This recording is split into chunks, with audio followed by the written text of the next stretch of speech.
flow, and then factors that are going to be affecting the flow. Okay, so one of the things that we're very familiar with is our blood pressure. Now, blood pressure, what that's telling us, what is that force that the blood exerts against a vessel wall? And like I was saying earlier, this is arterial and therefore pulsatile. It's happening with the beat of the heart. So that is what we measure, okay, because we can get a value for that. We have it listed, or the numbers are given to us as systolic, diastolic. Usually we see something such as this, like 120/80, 110/70, so on and so forth. Systolic, this is our peak number, okay, that peaks. When you're listening to it through the stethoscope, taking it by hand, okay, this is going to be the sound that is heard for the reading. The diastolic is what is the minimum when the heart relaxes. Systolic is the heart contracting. The difference between the two, all right, is something called pulse pressure, not pulse rate. Pulse pressure is important. Do you happen to know why? For example, let's say the blood pressure looks something like this.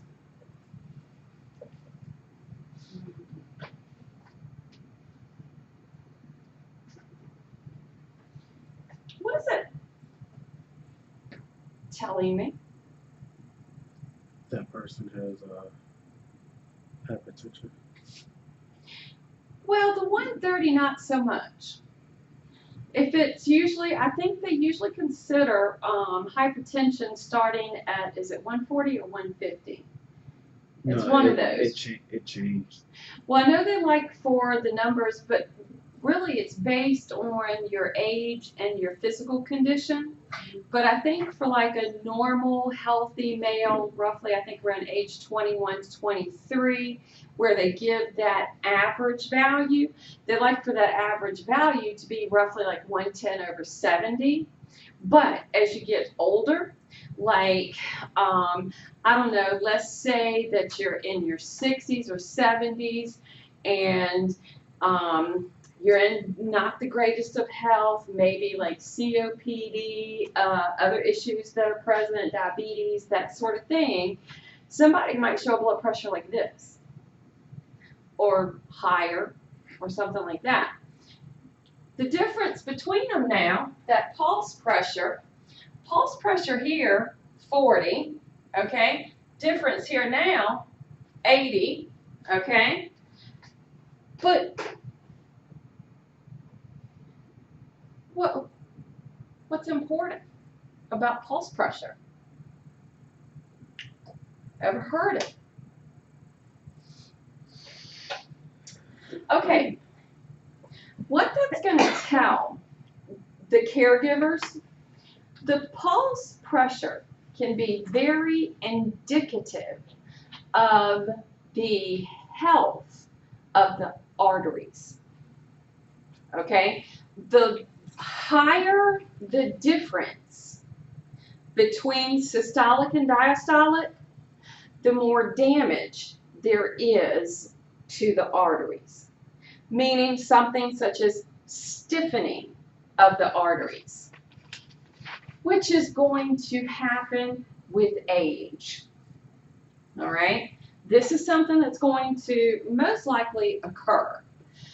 So pulse pressure is very clinically significant. Something else is that you will possibly encounter is your mean arterial pressure. What they tell you, or what they write down as MAP. What this is telling us, it's a pressure that comes from several different areas of that cardiac cycle. Now, this usually the cardiologists are going to deal with that. Okay? Your job will most likely be that, taking of diastolic, systolic, and putting it in the chart. And then the doctors take that information and go with it. Now, the importance of the mean arterial pressure, well, in a normal day, this will vary, okay? For example, one of the things it can do, it can vary with gravity. Your MAP is going to vary from when you get up out of bed to standing up. It's going to vary when you go from standing up to lying down, from sitting to standing, okay? It's just something that happens. In people who are going to have any type of this vascular problems, okay, becomes a little more important, all right?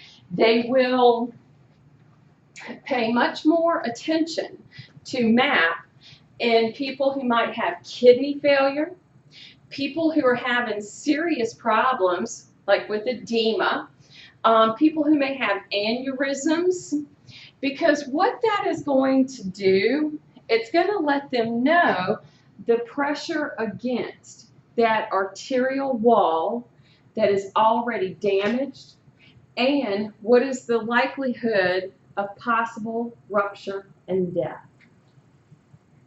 So the people who are in that cardiology are going to worry more about these numbers. All right, these are going to be numbers they look a little more closely with. It can let them know, all right, about maybe, well, that pulse pressure. And then if I put on my note, because you'll see in your textbook, one of the things that happens, it's giving you these really huge calculations, okay? I am not asking you to do those calculations at all, okay? I want you to understand the health problems that are going to be associated with some of these numbers you're going to see. That's what I want you all to understand. So when you see something such as a huge difference, like that 130/50, chances are the person has one of these. They may have kidney failure. They may be having edema problems. There could be an aneurysm, like they may have an abdominal aneurysm. Ever heard of that? Where it's really not a lot can be done other than continuous watching of it, where they use scans and that sort of thing to watch it. If it bursts, the hope is that they can catch it in time, do surgery, that sort of thing. But a lot of times that just can't happen. But these will help you. They will actually be indicative of some other health problems that are going to be present that you might see on the person's charts. Okay? Now, for the most part, we are familiar with hypertension and all the problems that can come about with hypertension. Now, the flip side of that, which is hypotension, that is just as important and a problem as hypertension, just with different outcomes. So when we're looking at hypertension, now blood pressures are going to vary all day long. Your blood pressure can go up, it can go back down, it can go up and go back. That's just normal everyday activity. When it stays high and it becomes chronic, we see lots of other issues come about. Chronic hypertension that cannot be controlled will end up leading to a lot of vascular problems that end up affecting organs of the body and in turn can lead to death. Okay? It's one of the reasons that hypertension, they refer to it as the silent killer, because a lot of times people don't pay attention to their hypertension or to symptoms that they may have of high blood pressure. And because of what it does to the organs of the body, is going to lead to death. All right? So high blood pressure problem, but so is chronic low blood pressure. Having a chronic low blood pressure, you're not getting enough blood and flow to the tissues, meaning you're not getting enough of the nutrients, getting rid of the waste and everything else that needs to occur at that cellular level. It's just not as prominent as high blood pressure. All right? So, you know, chronic low blood pressure can be a problem also. Our blood pressure is physiologically determined, meaning what are the parts doing? So we know that in this system, the heart, the blood, the vessels, okay, what are they doing can affect my blood pressure. So, cardiac output, what is the volume being put out from the heart? We have a normal value for that, okay? For each heartbeat, roughly that 170, 75 milliliters per heartbeat, okay? So we have a norm. You affect that blood volume, you're going to affect your blood pressure. The volume goes up, blood pressure goes up, okay? So our actual amount of blood will affect a blood pressure. My blood volume. Do I have too much in the body? Do I have not enough? Too much, I'm going to have high blood pressure. Too little, blood pressure is going to be low. The kidneys play a major role in blood pressure. The reason for that is what the kidneys do. When we look at blood flow to the kidneys,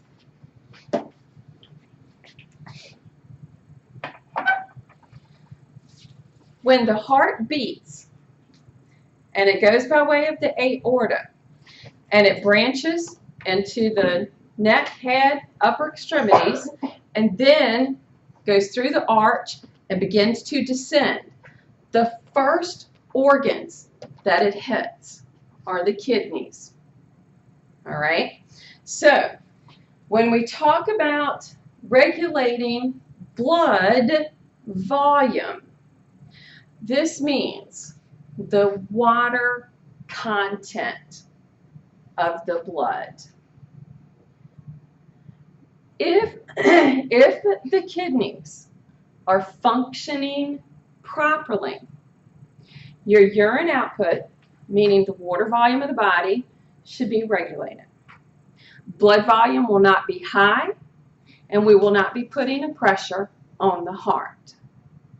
If kidneys are not functioning correctly and water is not being regulated in the body, it's going to build up. It'll build up in the blood itself. It'll build up in the tissues of the body. So the kidneys are very important in regulating blood volume.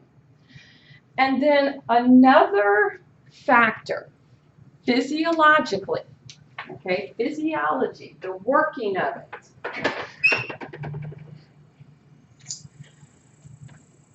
peripheral